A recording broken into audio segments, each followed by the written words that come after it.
Be, si Miss Lindayaw, Miss Taros, tagsa-tagsaan tanang magtawag. Ma'am, Sige, asa sa upat na to ang nagstorya sa tinuod. ma'am, nawala ang kuan. Sige, balik na ako. Wait Sige. lang. Wait lang, ma'am. Feeling ninyo, no right or wrong answer. Kana. Wait lang, ma'am. Feeling mo, Um, asa ang nagstorya tinuod. Maliliit.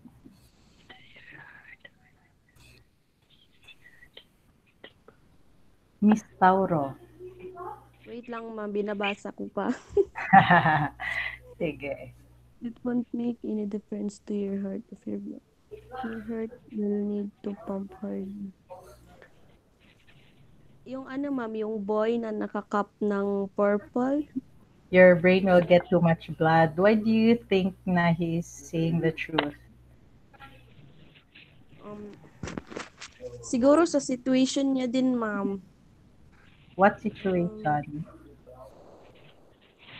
Your brain will get too much blood. Do you agree with him? Yes, ma'am. Okay. Kasi parang nababaliw na siya kaya ginawa niya. Okay. So, I think that's the question, no? Which of them, how would you know which one is telling the truth? I mean, if you look at it, all their statements may or may not be valid. And Yes, so, ma'am. really, our question is, how do we know in the world that we are living now, how do we know which is the truth and which is not? That's why we also have the same question in terms of understanding society.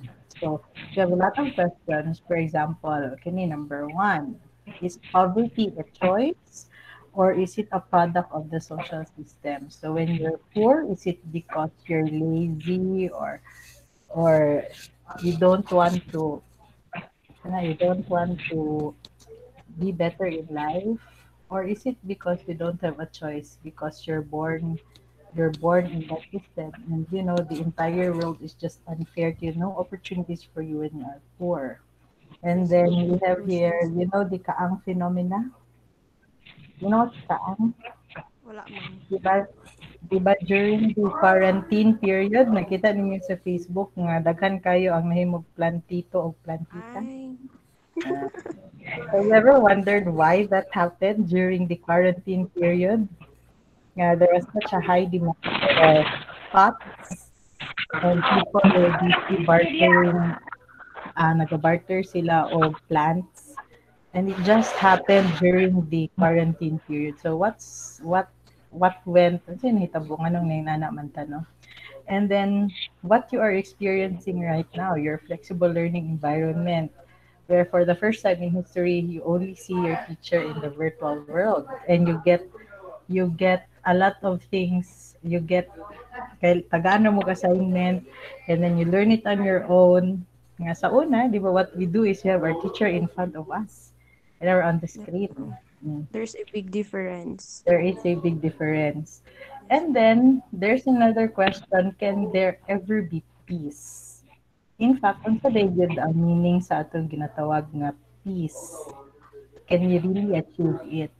And then another one is what turns a good man or a leader into a corrupt official? So some of our officials started with very good intentions and then suddenly some of them were led to a path of corruption. So as a man, what happened during that transition? So notice nga, in terms of these questions, these are questions about society.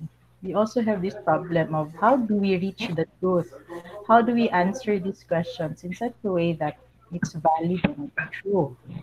And so that's why there are also different ways of knowing.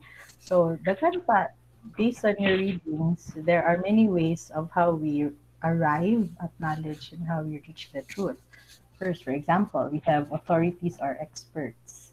So sometimes, kung unsa ang ingon sa mga authorities like our teachers, our parents, we believe them to be true.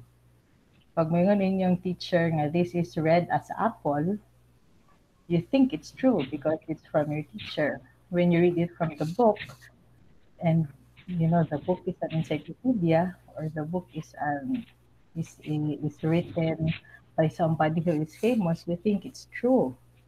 But sometimes also, what we think is truth is actually based on our cultural beliefs. Like, for example, in the Filipino culture, we believe that we have to pay respect to our elders by kanang kanang mag-amin, or unsa pa, how do we pay respect to our elders? And we believe that we should be taking care of our elders, and not like in other culture wherein they have home for the aged, di ba? Because that is part of our belief system. And then sometimes also we learn based on our own personal experience. Like for example, if imuhang mama nag-ingon nga ayaw guniti ang takori kay init, but then imuha pa gid siyang gunitan kay ah, gusto nimo i-test kung tinud bag ingon sa imong mama, and then suddenly when you hold the takori, you get burnt. Then you say, tinud ang ingon sa kong mama nga init gid ang takori. So you have to experience it first for you to know that it's the truth. So basically, all three of these, authority, culture and beliefs, and a personal and sensory experience, sometimes they go together in telling us what is true. But unfortunately, sometimes these are also not kanang dili siya guarantee that when it comes from these ways of knowing, they are already true and accurate. For example, sometimes our teachers get mistaken. Now, I'm sure you've seen in Facebook, there are a lot of modules na binabash. Don't do that, because some people would comment na it's wrong. And sometimes also, as humans, these experts and authorities also commit mistakes. So sometimes what authorities are saying may or may not be true. Our cultural beliefs also are relative. I think that's the number one lesson you learn in general sociology, that culture is actually relative.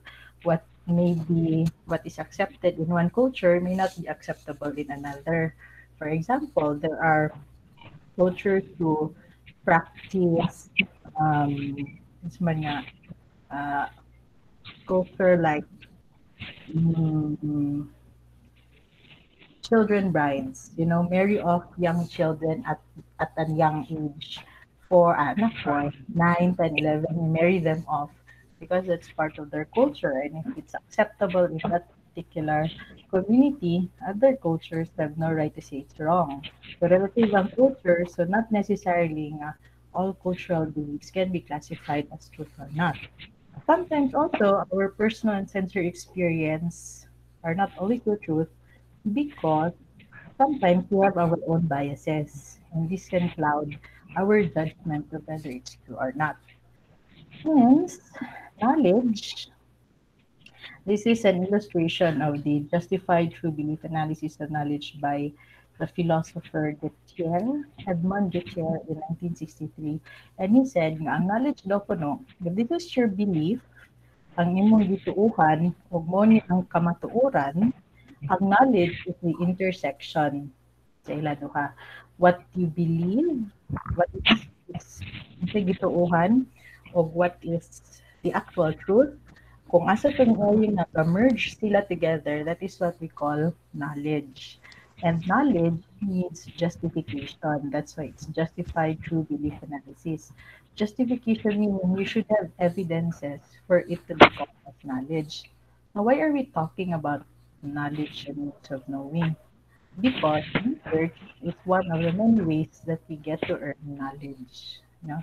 Research is a creative and systematic work undertaken to increase the stock of knowledge. It also involves the collection, organization, and analysis of information to increase understanding of a topic or issue. So notice that when you say research, ang pinakauna yun nga mag-come sa atong mind is the scientific method. Are you familiar with the scientific method? De?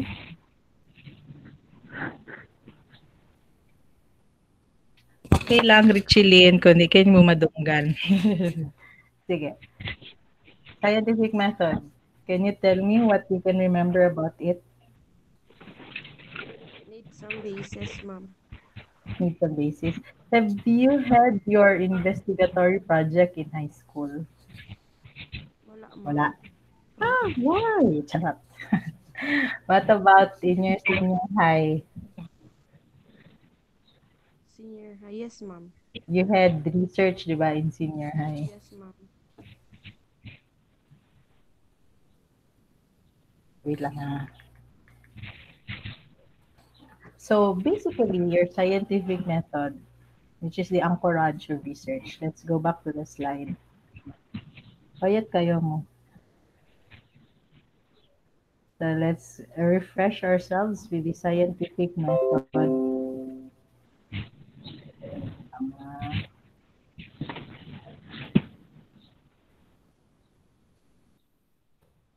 So notice that the very first step in the scientific method is to ask a question. That's on top. So you do your observation, and then when you conduct, maghimantay ka, in other words, sa imong environment, and then once you notice something, which is, out of curiosity, do a background research. You read about it, you try to find out as many things about it, and then you construct a hypothesis. Later, we will discuss what is a hypothesis or an educated guess. And then, when you have a hypothesis or like a non-formal theory, you then begin to test that hypothesis. Now, when you test it, you do an experiment, and then when it's working, yes, nag-work ang imong experiment, you analyze the data and draw conclusions. And from there, you look at which results align with your hypothesis and which results partially or not at all align with your hypothesis. And then this one, kini siya nga arrows, results align partially. This will result to new research. Whereas if you notice that in your process of data gathering, your experiment, the procedure is not working, you go back to your procedure and then you align it so that you will come up with a better working procedure. So basically, mo ni ang ginatudlo sa ato, especially in the hard sciences like physics and chem and bio. But is it also true for the social sciences like sociology? So basically, yes, it is. Ang nakalahi lang is when we are doing research, ano siya ang next? So we are actually doing the same thing in the social sciences, but because anthropology, like any other social sciences, is a study of human society. What we do is instead of studying chemicals and movements like physics and animals and stuff, what we do is we study what? Study what in the social sciences? We study ano na ginastudihan? What does sociology study? Society, ma'am. Society, correct. So what we're doing is we're conducting research about society. So basically, the entire social world is our laboratory because you're trying to understand what makes society work, what doesn't make it work, and what can we do to improve it. So mana siya ang social research. Now, for social research, or research for that matter, to be a source of truth, there are criteria in terms of making sure that what we are doing is actually research and what we are actually doing is trying to find out what is the truth. So the first criteria is falsifiability. This means that our statements or our hypothesis can be proven or refuted. So pwede na to, dapat ang ato ang research hypothesis must be something that we can prove or we can also refute because not all topics can be researchable, no? So one of the things that we know nga dili siya researchable is because we cannot prove it nor can we refute it with the current methods of research that we have. Next is transmissibility. If we are doing good research, that means to say that our research can be replicated by others. And how can they replicate our research? That is when possible lang ang replication if ang atong procedure, the procedure that we used when we gather the data, when we analyze the data is good and is valid, then we can pagbasahon ni siya sa uban nga researchers and they will try to refute or prove it, they can because our methodology is good and sound. Pero kung ang atong methodology, ato lang, for example, you conducted a survey and then you had to interview 100 participants pero kay wala na may time, ang imong gi-interview 20 lang kabuok. Imo na dahil ikaw na lang nag-answer sa 80 nga nabilin. So, imuha na tong imuha nang gi-answer instead of your actual participants. So, because there is contamination in your research methodology, the results that you have for that particular study, pag utrohon or i-validate sa lahi nga researchers, they will have a different answer because yours cannot be replicated because it's contaminated. It's not a good research because you cheated on your data gathering. So that's why it's important that when we do the method, when we do the data gathering, when we do the analysis, we have to be scientific and objective about it. Next, one other criteria is that research should also be it's a cumulative nature of knowledge, meaning that it's based upon prior knowledge. That's why one important component of any research paper is the review of related literature. Unsa nay nahibaw-an ani nga topic because our job as researcher is to prove or refute what is already known. No? Una siya nga, ang pinaka number one diri is again, falsifiability. So we have to kailangan tayo magbasa, we need to have review of related literature, unsa na may nabaw-an ani nga topic and what's the gap, unsa ang kulang, no?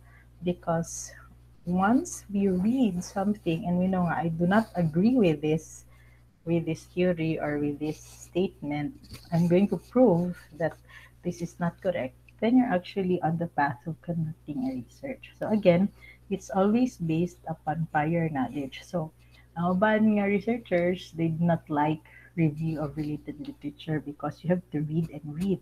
Then you have to synthesize what you have read. But actually, it's a very important component because it cannot be researched if you don't base it upon prior knowledge on the subject.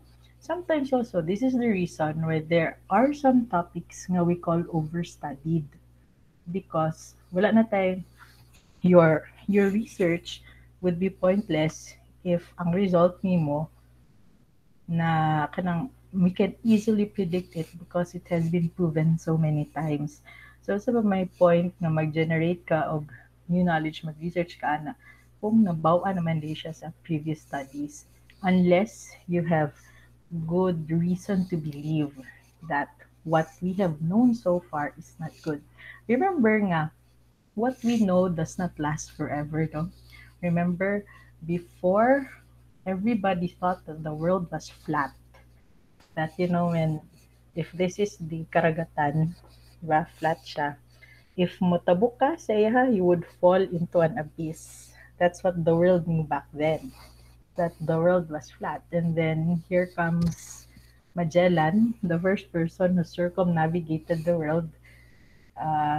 Ingon ang, I don't know if you have had this in Philippine history, that when Magellan was trying to convince his king in Portugal nga, I'm going to go to the east and colonize some lands over there, the Portuguese king actually laughed at him and said, atik ni mo Magellan, mahulog man ka sa dagat if you go to the other side. So he proposed it to the Spanish king, and the Spanish king crazily said yes, it financed his expedition. So told man, Magellan he disputed the fact that the world is flat because his army of ships was able to, from Spain, he went to to the West, and then he came back again. Of course, not him, but his people. Okay, he died in the Philippines. So, because of Magellan's expedition, he was able to prove that the world was in fact not flat, but actually round. Kaya hamang na circumnavigate. So, what we're trying to say is that what we know is true right now may not be true anymore in the future. So, that's why the COVID crisis is very kanang volatile situation because what we know adtong March is not already, some of them are not already true right now. Like for example, in atong March, ang ingon sa atoa is um, you just have to wear a mask and then safety protocols, etc. But then there are new studies, not yet confirmed, but these studies are saying COVID might be airborne. So if it's airborne, our masks don't really stand a chance. But of course, that's not yet proven. But there are already studies studies saying that. So notice nga ang ating transition from one region to another is not actually definite, and it's because of conducting researches. Next is generalizability, meaning that what we want to find out is something that is not only true for one specific person, but it can be generalized to a majority. And as to the extent of how much we can generalize, that is actually based on our parameters in the research as well. So, again, criteria for good research, it must be falsifiable, transmissible, cumulative, and generalizable. FTCG. Okay. And what's the purpose of social research? So there's five. First, exploration. If there are things that we do not know of, we can do research to shed some light on it.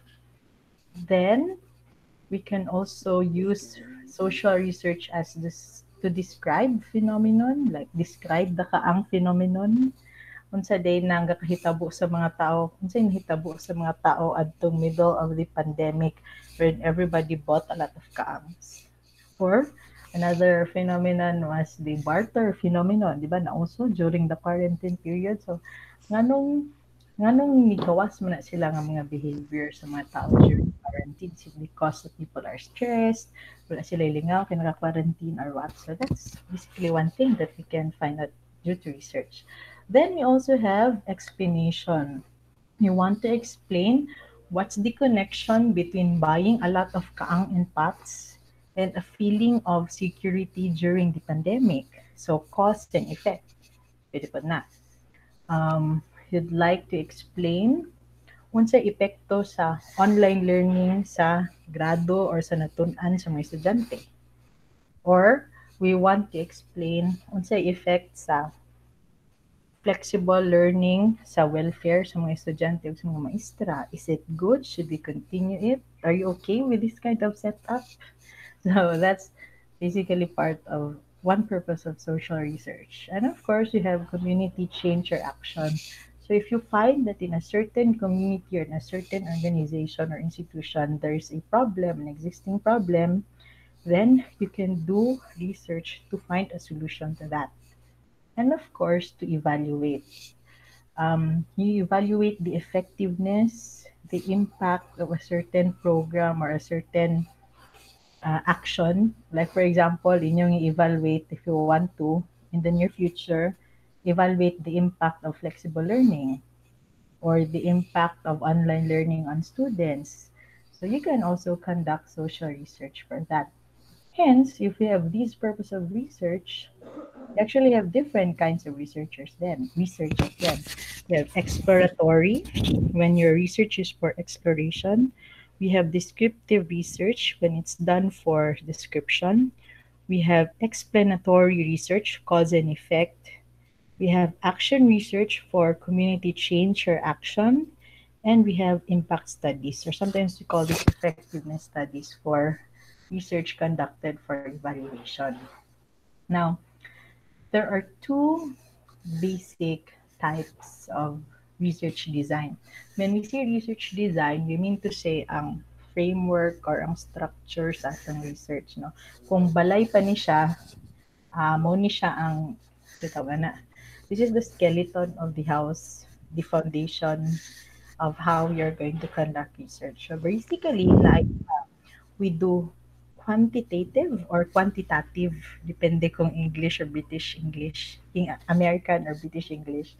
We also have qualitative or qualitative research. So basically, ang naka-difference yun sa ilaha is the number of observations or the number of people involved in your research. For quali, you have fewer observations. You can just have 1, 2, 3 participants. But for quantitative, you usually have a good number of observations. Meaning to say, you have to have the right number of people or participants in your study. Nga naman, because your qualitative research is an in-depth examination. It wants to go deep into a certain phenomenon. And usually, we do qualitative when, number one, our research is sensitive. For example, if you're trying to study the experiences of children prostitutes, ng mga bata nga they were sold or they are being sold by their parents, of course, you can't find 100 of them. No? In fact, maglisod gyud kag pangita og 1, 2, or 3 because of the sensitivity of the research. So what you do is you do a qualitative interview FGD. No?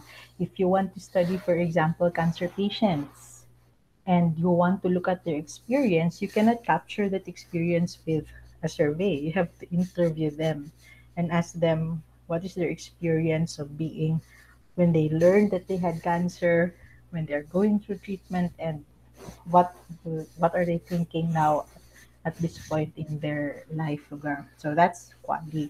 It's going in depth. For quanti, our main purpose is to use statistics or numbers to quantify the world. So we need to have a good number of participants because statistics basically rely on the quality of your sample. And our research method for this particular course is ASATA, quanti-quali. Ano sa itong subject? Quali, quanti. Quanti. Quanti, ma'am. Quantita quanti. So this is our leaning for this course, no? Quanti. More on numbers, more on quantifiable or measurable behavior. So next sem, dito na po din mo sa quali. Now, quanti and quali, how would you know nga dapat quanti o dapat quali mo hanggang ito? Depende actually sa imong research question. And you have to select the method na best maka-answer sa imong research question. Now, aside from quanti and quali, we have actually mixed methods. It's a combination of quanti and quali. So as a sociologist, you do not only have to be good with quantitative research, you have to be good with qualitative research as well, and you have to be good at combining both. Next, let's go to your theories. These are these are some terms that we will be using. First is theories. So a theory is a summary of prior knowledge. It is parsimonious or simplified explanation of how the world works. Remember, kagain one criteria that we have in research is that it should be based on cumulative nature of knowledge. So theories have been there and have been proven to be true over time. That's what we call theory. Can you name one theory that you've learned in your 2 years in social? Sige daw. Sige daw, be. Unsa nga theory ang inyong mahinumduman? Sumbong ta mo sa inyong may social kung mo may katubag. What theory do you remember? Theory. How about Marxism? Conflict theory. Familiar? Yes, ma'am. Conflict? Yes, ma'am. Kinsa yung nagpropose Familiar. sa conflict theory? Si Karl Marx. Karl Marx, correct. And can you tell me what conflict theory is about? Ano yung may namdaman? Inequality, ma'am. Inequality, correct. And inequality is a concept in in in the conflict theory. So the C theory, that's your summary, proven over time.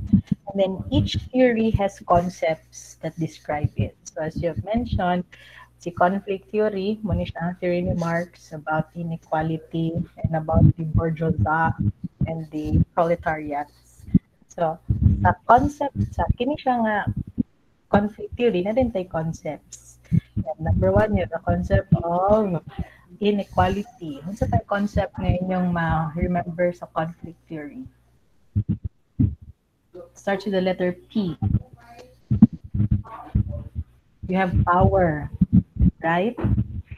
Power. Kay ni Marx, it's always about power. Who has power? Katong na power mo na sila ang si tawag sa na power. Are they the bourgeoisie? Bourgeois, ma'am. Bourgeois. Yes, Correct. bourgeoisie. Correct. So, di ba? So, na tayo concept of inequality and we also have the concept of power. Now, our next question is, in terms of power, how do you measure power? How do you know that this person has power and this person does not have power in that particular society? Kung kinsa tong Okay, sa tong na, yes, na Mark. ay ano ma'am, katong kinsay murag makalid bitaw ma'am. So there's the concept of, so natay, kinsa ang leader, kinsa ang high class, meaning kinsa ang naghang kwarta. Yes ma'am. So, now from Sila yung makakontrol. sila yung makakontrol. So you have from theory, conflict theory, you have the concept of power, and then power can be divided into different attributes. Like you have leadership, kinsa ang nai leadership role, kinsa ang nasa iya ang resources sa community or ang kwarta, for example. And these are now what we call variables. And so, when we conduct research, we have a theory, we have a concept, but we're looking into the variables because the variables are the measurable components of the theory. So, going back sa ato, uy, hapit mag-alas 10. Kahit lang. Going back to our PowerPoint presentation.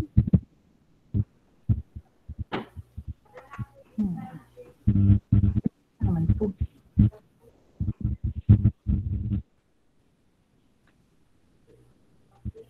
Yung screen na akong i-share. Can you see the PowerPoint again? Yes, Anna? ma'am. Yes, ma'am. So you have these, you have concept, and you have the variable. So the concept, again, it's an attribute of the theory. Sometimes it's concise, sometimes it's abstract. When you say concise, it's measurable, abstract, delete. For example, katong concept of power, leadership is something which is abstract. We can't define it, no? But when you say concise, we can measure it. Now, kanang mga concise na parts of concept, we call that as a variable.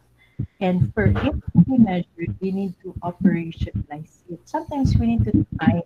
Like for example, kagaina when you said kinsa na ay leadership. So how would we define leadership in the context of Marx? Because a leadership in Marx might be different from the leadership of, say, the symbolic interaction theory. So we have to operationalize a variable. Now, next is there are two different types of variable. You have the independent variable or the IV, and you have the dependent variable or the DV. Si IV mo na siya ang cause, DV mo na siya ang effect. So your DV, your dependent variable, is what you are trying to measure in your study, and your IV is what affects your DV. So for example, if I'm going to conduct a study on memory, Then students memorize more when they take alcohol. Charge. Para example na sa doon. So for example, we have group A and group B. Si group A, gipainom na ko tubig. Si group B, gipainom na ko og 10% alcohol. And then afterwards, I let them memorize the definition of book. So, let's say nga si group A nga naginom og tubig na memorize nila in 5 minutes. Si group B na memorize nila in 10 minutes. So, in that particular example, what is the IV and what is the DV? Sige daw. What do you think in the alcohol experiment? What is the IV and what is the DV?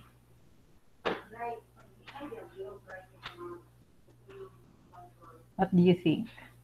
Nag-experiment ko, gigrupo ta mo duha ka group. Gusto na ko mabawaan kung ang alcohol na epekto sa ang sitagana memory. So, si group A gipainom na kog tubig. Si group B painom na kog 10% alcohol. After I let them drink the liquids, I ask them to memorize. And then, si group A na-memorize nila in 5 minutes. Si group B na-memorize nila in 10 minutes. So, what do you think is the IV? Yes, manawag ko be. Leslie Grant. Hello? Leslie Grant Barbarona. What do you think? Sige, si Juan na lang, be. Isa kong tawagon. Angelo. Hello? Hello? Hello? Hello? Hello, ma'am. Sige. Leslie. Ma'am, Baby, adto. medyo late rin ako, ma'am. Wala pa kayo idea, ma'am. Sige, that's okay. So, your independent variable is actually the alcohol.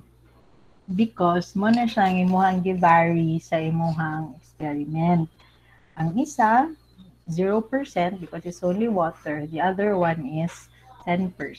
So that's your IV because it's what you call, it's the cause, no? And then ang imuhang DV is your memory. That's what you are trying to measure by letting them memorize division. Okay? Clear so far? Clear? Medyo like lang. So anyways, I think that's the last part. Kine. So we have a hypothesis, which is, we can skip this one because we can discuss this in when we do the writing of the paper. And then this one is your research process. No? So basically just like the scientific method that you always begin with a theory. Muna kung ingon nga dapat magbasa-basa sa ta so that we can come up with a problem. Then you have your hypothesis, your educated guess. Hindi ko nag-share screen. Budget lang.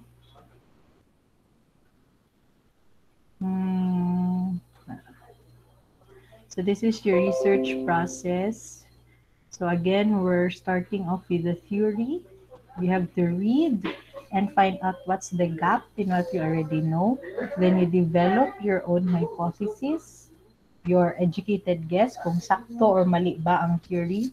Then you operationalize, you define your variables, and then you do the actual research, data gathering on measuring your variables and on sampling. And then you do a statistical analysis to find out whether your hypothesis is true or not. Okay. Now, I think it's still very vague because we're still in the first part. But nevertheless, I think ang gusto lang gid nako ipaabot sa inyo nga point is you really need to conduct research and make it really scientific so that you will be able to come up with new knowledge that can na dili lang siya for requirement but it's also something that we can impart and make the world a better place. So I'm going to share with you now. This is a post from September 15, bago lang, 2020. They discovered that there's a community somewhere in San Fernando, Bukidnon, nga for 100 years they were isolated. Ano sila, the tribe in the Amazon, they were actually not found by the government until a year ago. I'm going to share this with you.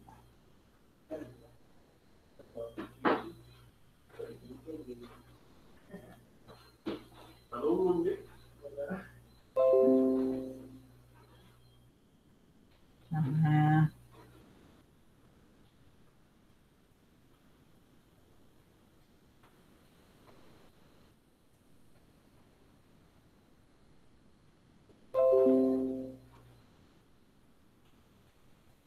sige, can you see the Facebook part? Yes? Yes, ma'am. Yes, ma'am. I need to play it. Yes, ma'am. Yes, ma'am. Can you hear it? Yes, ma'am. Yes, ma'am. Yes, ma'am.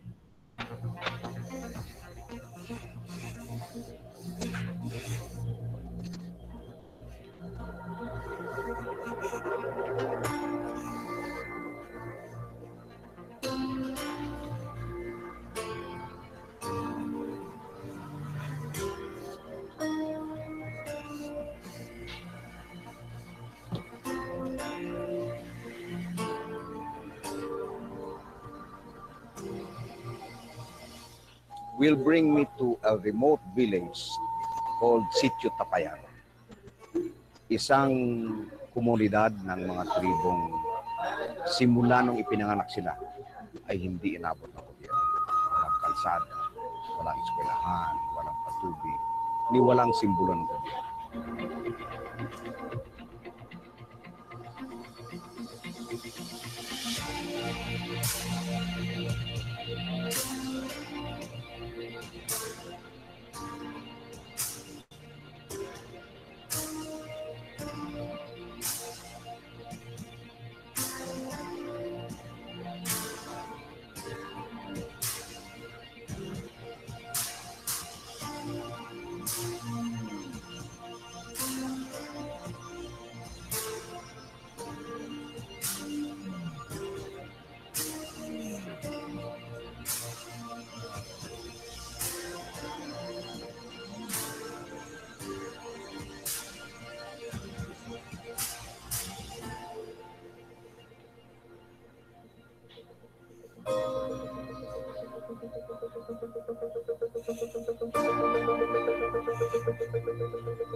Siguro po naman kapag narinig ito ng ating Pangulo at makita itong ginagawa natin dito ay maantig ang kanyang puso at pagbigyan itong mga tribo simulan nung ipinanganak sila ay hindi pa nakaramdam ng pagmamahal at pag-aaruga ng gobyerno.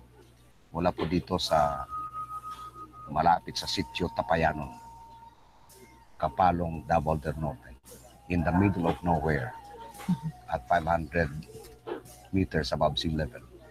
Ako po si Secretary Manny Piñol, nagsasabing marami pang mga Pilipino sa iba't ibang dako ng Mindanao at iba't ibang dako ng Pilipinas ang hindi pa naabot ng taga-gobyerno. Tayo pong taga-gobyerno, kailangan lumabas sa ating mga opisina.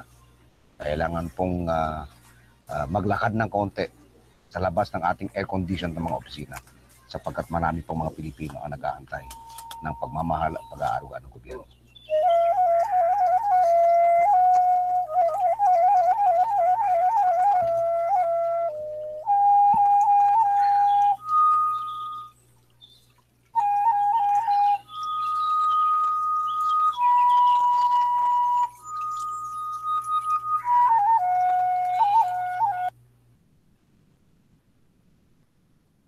So, what are your thoughts? Napag-exist man ba? Yung mga Napa, anak, yung mga and kwan. they imagine na-discover sila last year pa. They have been living in Got it. isolation for 100 years. And Like, nabuhi na sila gikan sa jungle. Like, Ano? and then they are nomadic. Kanang very traditional Filipinos, kanang dili ka Nomadic. settlement. And then imagine Gabalin-balit, ma'am. balin og balay, yes. And imagine that they have to, ang ilahang, not mentioned there, but I can post the entire video in our group page. They have to, ang ilang means of living is kanang mga Hunting. tanong mo abaka, hunting and then abaka. No? So they have, ang abaka, ilaha ding ibaligya, mabaklay pa sila og 3 days, padulong San Fernando.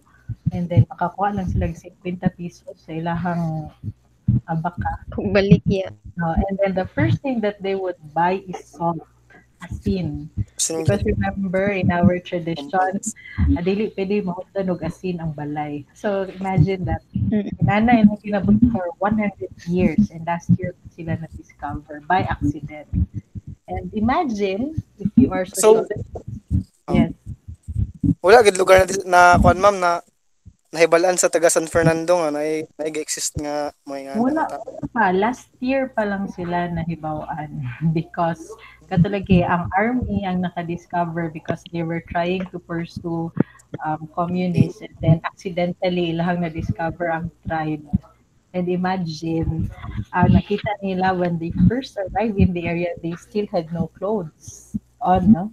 Because again, they are still, wala pa yun, isolated. And so really, as sociologists, maybe one day you will be able to also have that, kanang ato po silang we have to also can gain new knowledge from their experience. Okay, we can only read this kind of communities in the books that we have. And now, right here, and now we have so many things to discover about our society. But of course, and that's our next module, we have to conduct research with ethics. We can't just go to that community and make them into pigs and study them. Mo pa din nato ang next module, your unit 2, which is on research ethics. Okay? Now, I hope that last night, na akong sunod nga klase, I received at least 3 outputs paman siguro. And that's okay because I do not pressure you to submit them. Pero I hope that mahinahin na ninyo pa because next week we will be having our next, I will be uploading your next module na. So, kung wala mo na sa module 1, na sa module 2. And I think that your other subjects have also already given their modules. So, I think that's all for today. Questions? None? mag-study kog balik atong kwan ma'am, DV og kwan. Sige, no problem. So, I will post a recording of this. Chat, maning balag. It's patabo, but nevertheless. Okay. Questions? None? Concerns? Na.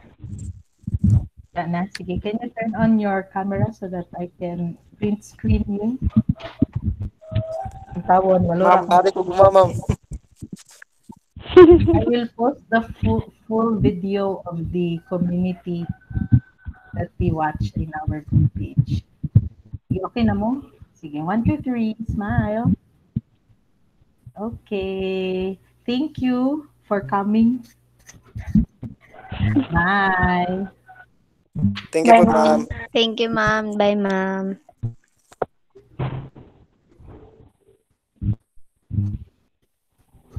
Wait, magpugyaw daw tagay.